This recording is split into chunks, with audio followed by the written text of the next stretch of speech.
가난한 사람들을 돕는 것을 지극히 당연하게 여기고 늘 성경에 나와 있습니다. 그래서 가난한 사람을 돕는 것은 자랑이 될 일은 아닙니다. 언제든 해야 하고 당연히 해야 되고 3년에 한 번은 뭐 11조를 거둔 것을 가지고 나누어서 했었으니까요. 제2의 11조라고 부르는 것을 가지고. 자, 가난한 사람을 돕는 것에 대해서 우리가 잠언 19장 17절 말씀과 마태복음 6장 2절에서 4절 말씀인데요. 이것을 같이 한번 또 읽어보도록 하겠습니다. 시작. 가난한 사람에게 은혜를 베푸는 것은 주님께 구워 드리는 것이니 주님께서 그 선행을 넉넉하게 갚아주신다. 그러므로 내가 자선을 베풀 때에는 위선자들이 사람들에게 칭찬을 받으려고 회당과 거리에서 그렇게 하듯이 내 앞에 나팔을 불지 말아라. 내가 진정으로 너희에게 말한다. 그들은 자기네 상을 이미 다 받았다. 너는 자선을 베풀 때에는 오른손이 하는 일을 왼손이 모르게 하여 내 자선 행위를 숨겨두어라. 그리하면 남 모르게 숨어서 보시는 내 아버지께서 너에게 갚아주실 것이다. 이렇게 이야기를 하는 것이죠. 가난한 사람을 돕는 것은 계속해서 이야기되어지는 성경의 가르침 중에 하나인데요. 가난한 사람에게 은혜를 베푸는 것이 왜, 즉 가난한 사람들을 돕는 것이 왜 하나님께 드리는 것이 될까요?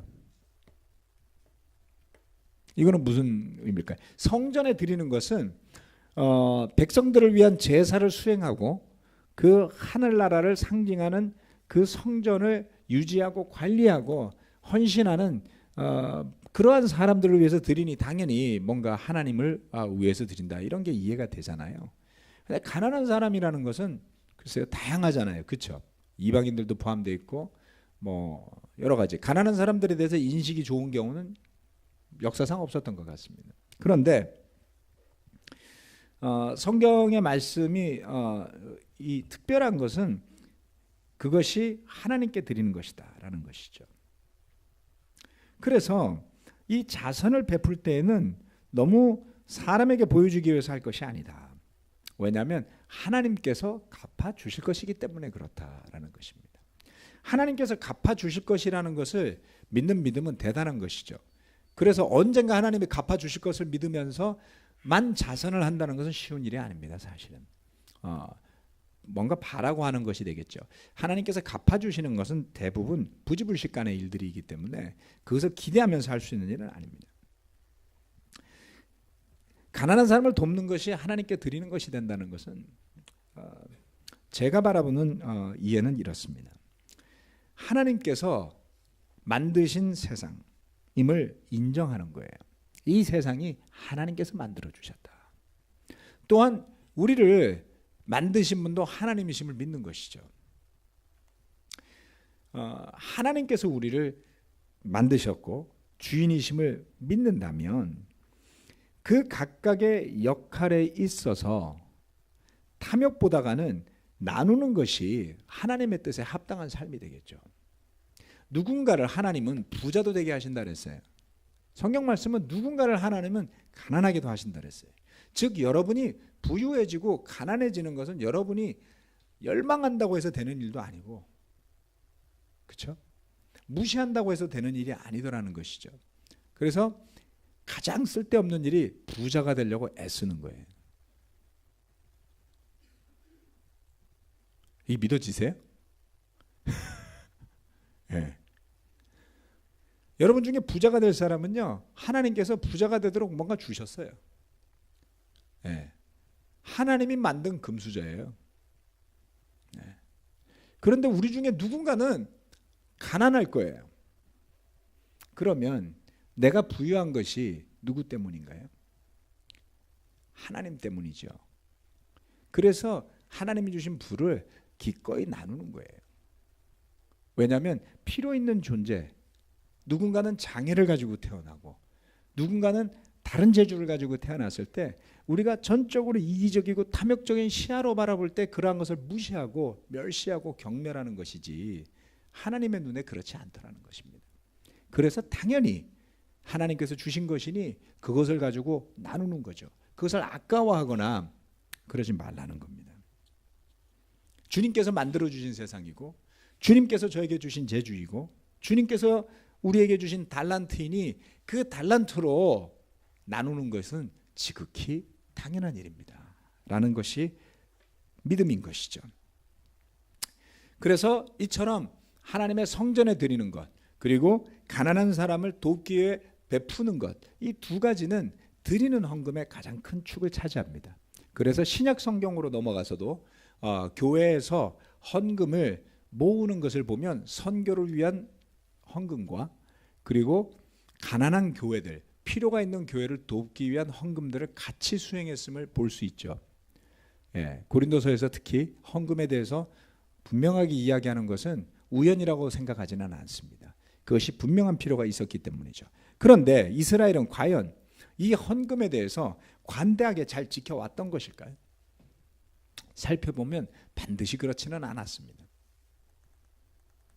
학개서 1장 말씀인데요. 글자가 좀 작습니다만은 학개서 1장 1절부터 여기 6절까지죠. 자, 1장 1절부터 6절까지 한번 읽어보도록 하겠습니다. 시작.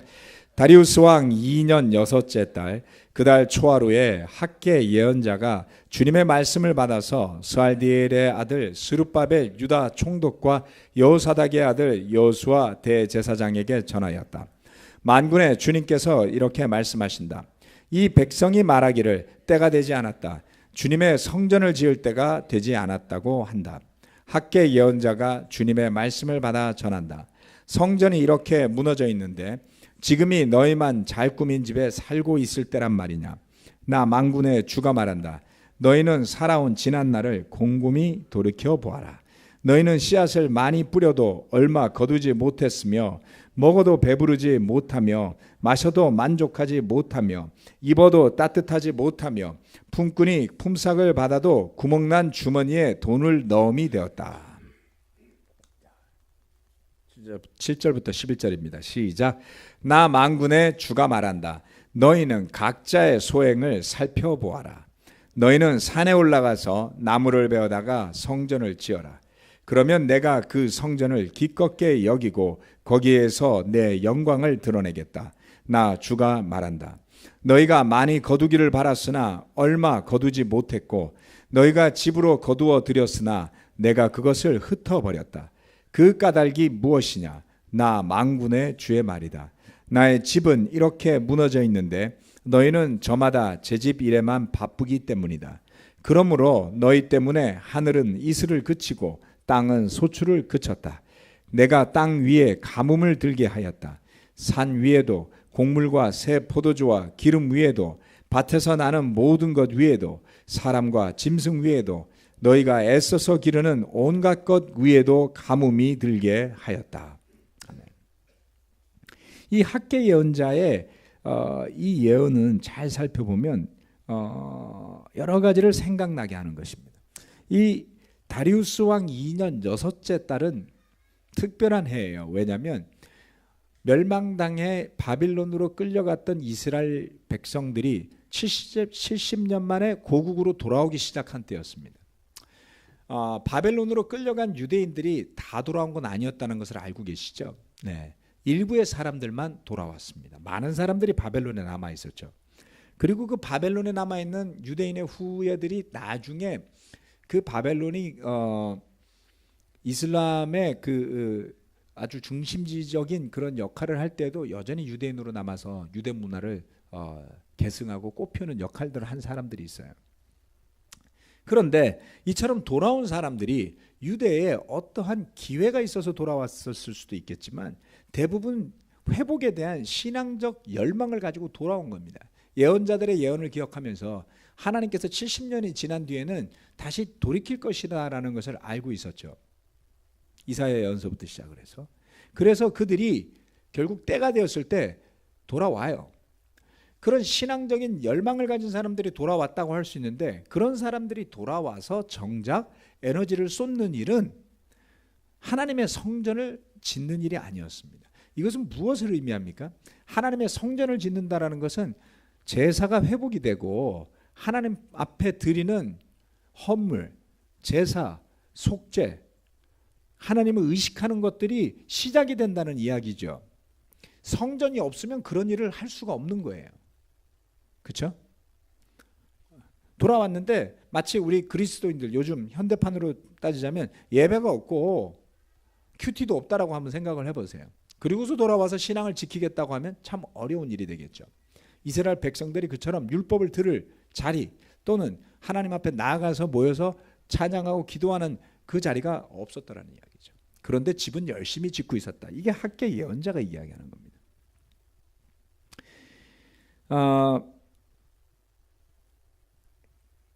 그래서 너희가 노력하지만 굶주리고 궁핍하고 부족했던 이유를 알겠느냐라고 되물어보죠. 예, 풍성하게 거기에서 나는 소출을 가지고 주님께 드렸던 때도 있었겠지만 그렇지 못한 때에 그 이유를 곰곰이 살펴봐라 라고 이야기를 합니다. 자, 그러면 11조를 잘 들으면 여러분이 부자가 될까요? 제가 말씀드렸죠. 꼭 그렇지 않습니다. 하나님 어떤 사람은 11조를 드리건 말건 부유하게 만들고요. 어떤 사람은 드리건 말건 가난할 거예요. 이것은 하나의 비유고 상징의 의미들을 갖고 있습니다. 그것이 중요한 것이 아니라 하나님의 명령과 축복으로 세워진 민족이라 하더라도 사람의 초점은 여전히 자신의 부귀, 자신의 이익을 먼저 향하기가 쉽더라는 것이죠.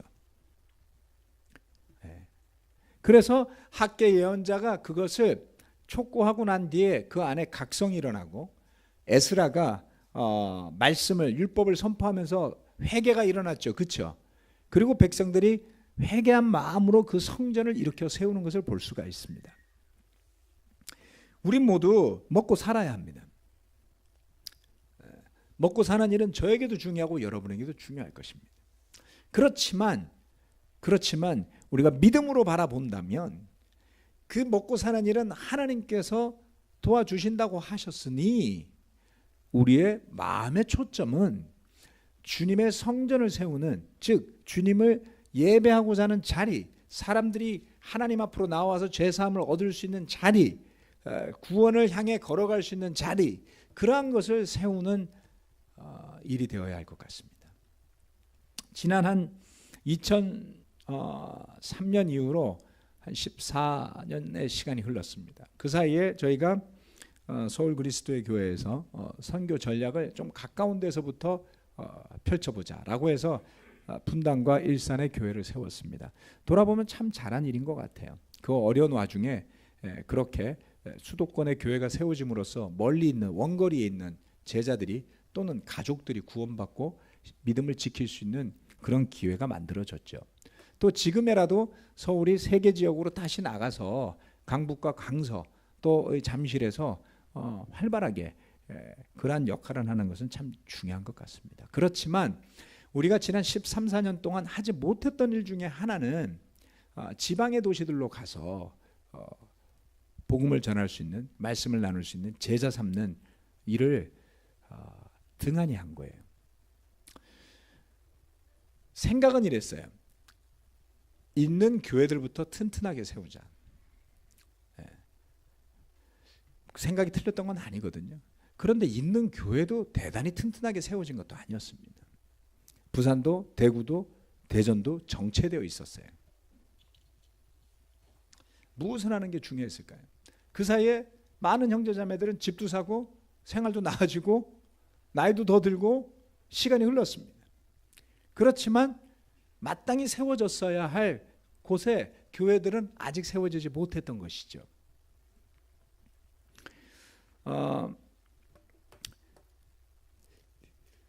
10년 전에 2008년에 틴 미니스트리를 정말 잘 세워야 되겠다라는 필요를 많이 느꼈습니다. 그 당시에 중학생도 몇 없고 그런 시점이었는데 그래서 틴 미니스트리를 세우기 위해서 여러 바이블톡을 인도하시던 분들이 바이블톡을 다 내려놓고 한 바이블톡으로 모였어요. 부모들부터 먼저 하나가 됩시다. 그게 제네시스 바이블톡이라는 우리 교회에 가장 연령 많은 분들이 모인 그룹이 되었던 것이죠. 10년이 지나서 지금의 팀 미니스트리가 있는 거예요.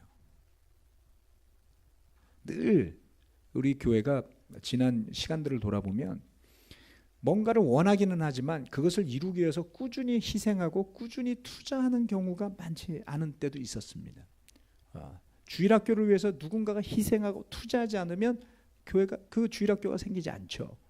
지금 주일학교는 정말 우리 교회 역사상 제일 잘 셋업되어 있다고 이야기할 수 있어요. 저는 여전히 부족해요. 하지만 여러분 기억나서 10몇 년 전에 많은 제자들이 이렇게 이야기했어요. 도대체 우리 교회 주일학교는 교회가 세워진 지 뭐 10몇 년이 다 돼가는데 왜 이 모양이냐, 이런 이야기를 여러분들 하셨었는데 다 까먹었죠? 네. 요즘에 부모들이 주일학교가 왜 이 모양이냐라는 목소리는 잘 안 들려요. 부족한 게 있어도 해결할 만큼은 됐다는 뜻이죠. 오랫동안 누군가는 고민하고 희생해 준 거 아니겠습니까? 팀 미니스트도 마찬가지입니다. 오랫동안 누군가가 그것을 생각하고 염려하고 희생해 준 것이죠. 정말 박수받아 마땅한 일이라고 저는 믿습니다. 왜 캠퍼스가 사라졌겠습니까? 캠퍼스 미니스트리가 어느 누구도 희생하지 않았기 때문이에요. 예. 캠퍼스 미니스트리가 세워지기를 바라면서 누군가가 열심히 해주기를 바랬을 뿐이지 정말 온 교회가 그것을 위해서 꾸준히 투자하고 희생하고 헌신하지 않았습니다. 결과는 정말 놀라운 캠퍼스 미니스트리에 있는 사람들이 대부분 결혼해서 애 놓고 잘 살아요. 그리고 캠퍼스 미니스트리는 그냥 없어졌어요. 물론 지금 뿌리만 남아있죠. 제가 느끼는 건 이렇습니다. 지금 이렇게 팀 미니스트리가 만들어지기까지 정말 수많은 사람들이 보이지 않는 수고와 희생을 하면서 꾸준히 그 바톤을 이어받아서 그걸 해왔듯이 지금부터 늦지 않았으니 캠퍼스 미니스트리를 그와 같이 해야지만 5년 뒤에 10년 뒤에 그렇죠? 예. 그러한 젊은 세대들이 복음을 가지고 뜨겁게 예수님을 사랑하고 봉사하고 선교하는 그런 모습을 볼 수 있지 않을까요? 마찬가지입니다. 지방에 무슨 수로 교회를 세우겠습니까? 예전에는 우리가 미션팀을 만든다고 직장을 다 그만두고 15명을 모아갖고 그냥 이식을 했어요. 도시로 그냥 확 이식을 해서 거기서 살았습니다. 정말 열심히 전도했죠. 아침부터 밤까지. 그분들 스토리를 들어보면 그때 뭐 그렇게 안 한 제자들 어디도 없었죠. 그렇죠? 95년도 94년도 당시에는 일 끝나고 나가서 길거리에서 전도 안 하면 죄책감 느낄 정도였으니까요. 예. 동경의 한국 미니스트리가 무슨 수로 100명씩 되는 예배를 드렸겠어요. 맨 땅에서 시작해서 매일 전도했거든요. 예. 전도하기 싫은 사람은 결국 교회 다 떠났어요. 예. 그럴 정도로 전도를 열심히 날마다 전도하고 날마다 전도하고 또 전도하고 또 전도하고. 제가 농담처럼 이야기하지만 동경에 또는 일본에 한국인이 사는 마을이다 그러면 안 가본 데가 없어요. 5만 대를 다 해주고 다녔습니다. 그렇게 하나님께서 이끄시는 길로 누군가가 마음을 가질 때 그러한 일들이 열리는 것을 볼 수가 있습니다. 지금은 헌금도 중요하지만 우리의 마음에서부터 누군가는 어딘가로 가서 준비해서 기꺼이 교회를 세우고자 하는 주님의 말씀이 전해질 수 있는 그 자리와 그 본거지를 세우고자 하는 열정이 좀 있어야 되지 않을까 이런 생각을 해봅니다.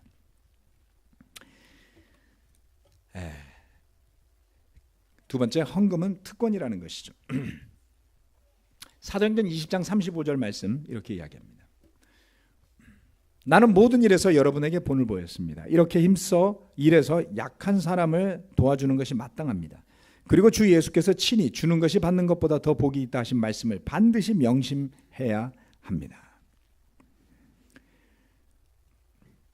이 구절은 늘 말씀드리지만 사도행전 20장 35절에만 나오는 구절입니다. 사도 바울이 주님한테 들었나 봐요. 직접 들은 말씀이 많잖아요, 바울은. 그렇죠? 그래서 이렇게 기록을 했는데 주는 것이 받는 것보다 더 복이 있다. 이 말씀을 여러분 믿을 수 있겠습니까? 주는 것이 받는 것보다 복이 있다. 우리 모두 인정해야 되는 건 우리에게 탐욕이 있다는 거예요. 그렇죠? 탐욕이 있습니다. 탐욕에 한번 깊게 빠져들어가 보신 적 있나요? 네. 탐욕에 깊게 빠져들어간다. 그걸 어떻게 묘사할 수 있을까? 예를 들어서 주식 투자에 미쳐가지고 한 일주일 동안 식음을 전폐하고 주식 모니터만 보고 살았다. 뭐 이런 분들 나중에 성찬 때 증언 한번 해주면 좋은데. 네. 아니면 돈에 미쳐서 쓰리잡을 뛰면서 저축 통장만 부여잡고 오로지 돈만 모았다. 이런 분 계신가요? 에이, 없군요. 다행이네요. 뭔지 모르지만 여러분의 마음 안에 탐욕으로 채워질 때와 내가 가진 것이 많지는 않지만 저 사람에게 이것이 필요하다면 내가 그것을 좀 줘야 되겠다 라고 해서 나누어 주는 일들이 있을 거 아니에요. 그렇죠? 여러분의 마음이 어떻게 다른지를 한번 살펴보세요. 탐욕이 나을 것은 탐욕밖에 없습니다. 물질주의의 마지막은 멸망이에요. 제가 일전에 설교하면서 말씀드렸죠. 1차 세계대전과 2차 세계대전은 탐욕의 끝판이에요. 유럽은 너무나 잘 자랐어요. 여러분 유튜브에 들어가서 1900년대 초반에 유럽이 어땠는지 한번 찾아보세요. 그들이 입고 다니는 옷, 그들이 사는 집, 온 세계를 다니면서 식민지를 만들고 그 식민지에서 좋다는 것은 다 가져갔어요. 그래서 너무나 잘 살았습니다. 너무나 잘 살다 보니까 욕심이 차오르고 차오른 나머지 유럽에서 제일 잘 사는 나라가 되려고 전쟁을 벌여요. 탐욕의 충돌인 겁니다. 그렇게 수천만의 사람이 죽었는데 정신을 못 차려요. 그래서 두 번째 세계대전이 터집니다. 결과는 유럽의 패배였어요. 1차 세계대전, 2차 세계대전이 지난 다음에 유럽이 잃어버린 것은 물질만이 아니었습니다. 신앙을 잃어버렸어요. 유럽의 기독교가 죽었다고요. 왜요? 그들이 탐욕으로 물들어 있는 것조차 느끼지 못했던 거예요. 주기 위해 사는 삶이 아니라 오로지 긁어 모으기 위해서 사는 삶을 살았고 그렇게 수백만을 죽이고 수천만을 죽인 뒤에 사람들은 이렇게 느꼈어요. 이렇게 비참한 세상에 신이 어디 있는가? 그 전쟁이 누구 때문에 일어났죠? 자신들의 탐욕 때문에 일어난 전쟁인데 회개는커녕 하나님에게 그 탓을 돌리고 무신론으로 돌아섭니다. 이것은 전적으로 저의 해석이에요. 놀랍게도 저도 욕심이 있죠. 탐심이 있고.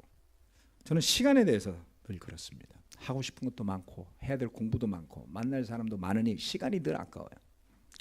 근데 1년에 한두 번 의료봉사를 갈 때 제가 따라갈 때가 있습니다. 의료봉사 제가 따라가면 제가 하는 일은 별로 없고 시다라 그래요. 시다. 아래 것이 하는 갖다 바치고 뭐 줄 서 있고 뭐 적고 이런 거 하는데 너무 재밌어요. 한번 가보세요. 근데 의료봉사를 갔다 오고 나면 최소한 3일은 기분이 좋아요. 뭐라고 설명을 못 하겠어요. 제가 진짜 좋아하는 가수 콘서트를 갔다 왔더니 한 이틀 기분 좋더라고요. 비싼 돈 내고. 콘서트 다녀와 보셨어요? 네. 근데 봉사활동을 갔다 오면 한 3일 동안은 이유가 없어요. 그냥 기분이 좋아요. 그럼 뭐라고 설명을 못 하겠어요. 네. 그래서 바쁜 와중에도 그것을 생각해 보면 시간을 쪼개서 또 가고 싶어지는 거죠. 네. 그래서 지난번에 네팔 갔을 때도 일부러 시간을 쪼개서 한 반나절을 돌아오는 일정 가운데 반나절을 내서 호프 학교를 찾아가고 그 아이들을 만나고 아쉬운 것들이 없는지 살펴보고 있는 거 없는 거 주고 또 와서 뭘 또 줄까 이렇게 생각을 해보는 거죠. 네. 돌아오는 거는 없습니다. 제가 그 호프 학교를 방문해서 물어봤어요. 학생들이 100명씩이나 있고 거의 20년 가까이 학생들을 배출했는데 그렇게 해서 배출된 학생들 중에 되돌아와서 이 학교를 위해서 뭔가 해준 학생이 있느냐? 거의 없더라고요. 무슨 이야기냐면 그냥 주기만 하는 거예요. 그렇죠? 가난한 지역의 아이들이 그 학교 때문에 좋은 교육을 받았고 그래서 좋은 중학교로 진학을 하고 여기저기에서 그 학교 출신들을 데려갈 정도로 이름이 났단 말이에요. 우리가 볼 땐 참 열악한데. 근데 그 아이들이 와서 도와준 게 별로 없어요. 그럼 실패일까요? 세상적인 계산은 그걸 실패로 보죠. 하나님은 하라는 겁니다. 헌금은 특권이에요. 히브리서 13장 16절 말씀입니다. 시작. 선을 행함과 가진 것을 나눠 주기를 소홀히 하지 마십시오. 하나님께서는 이런 제사를 기뻐하십니다.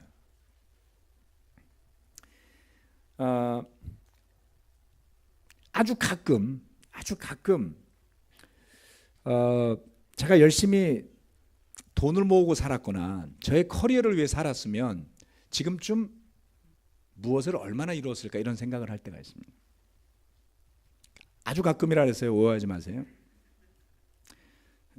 최선도 있고 최악도 있어요. 최악은 감옥에 가 있는 거고요. 감옥에 많이 가잖아요. 그렇죠? 네. 최선은 글쎄요. 제 힘으로 집 하나 장만했을 수도 있고요. 제 힘으로 모은 돈으로 조금 더 여유 있게 살았을지 모르겠어요. 대부분의 시간은 아쉽지가 않습니다. 돌아온 시간에 대해서 후회가 없다는 뜻이죠.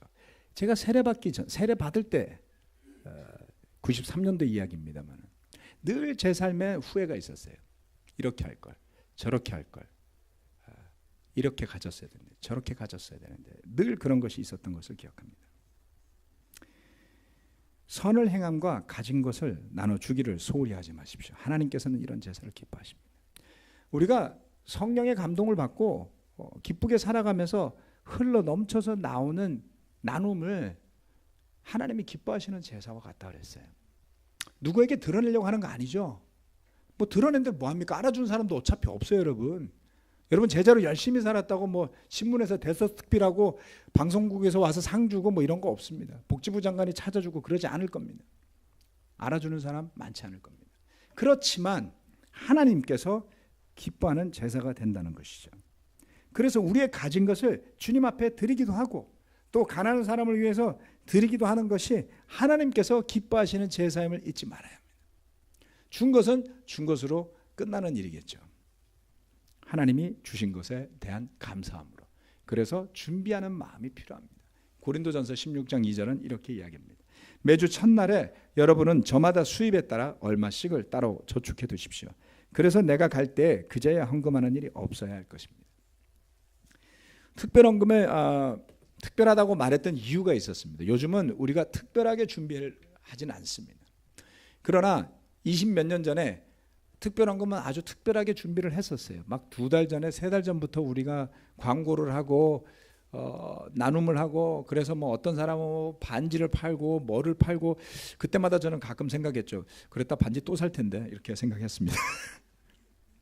하지만 마음이죠. 뭔가 내가 애틋하게 준비해서 드리겠다. 이유는 심플했어요. 왜냐하면 더 많은 교회를 세우는데 더 많은 돈이 필요했기 때문입니다. 지금도 아시아에 있는 여러 나라들은 퍼스트 월드 1세계 국가들이 돕는 헌금으로 그 교회들이 기반을 잡아가고 있어요. 물론 그 중에는 독립한 나라들도 있습니다. 놀랍게도 어떻게 인도에 4,000명이 넘는 제자들이 있겠습니까? 너무나 가난하고 그 많은 똑똑한 사람들을 전임으로 쓸 돈이 없어요, 여러분. 필리핀에 수천 명의 제자들이 어떻게 있었겠습니까? 여전히 미국의 교회들이 재정 지원을 하고 있어요. 물론 한국은 2000년대 들어서 완전한 재정 독립을 이뤘습니다. 2000년대 초반에 한국의 전임으로 일하는 교회 스태프들이 60명이 있었어요. 여러분 교회가 뭐 1600명이었다만 갖고 이야기할 게 아닙니다. 스텝이 60명이었어요. 지금은 그때 교회 사이즈의 절반입니다. 한 800여 명 되니까요. 나이도 좀 더 들었고 여러모로 성숙해졌어요. 그런데 전체 전임 숫자가 13명인가요?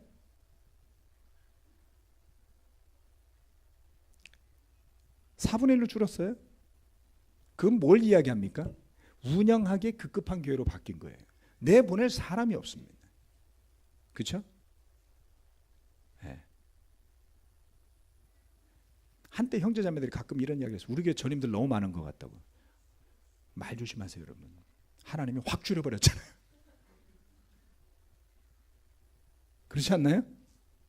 네.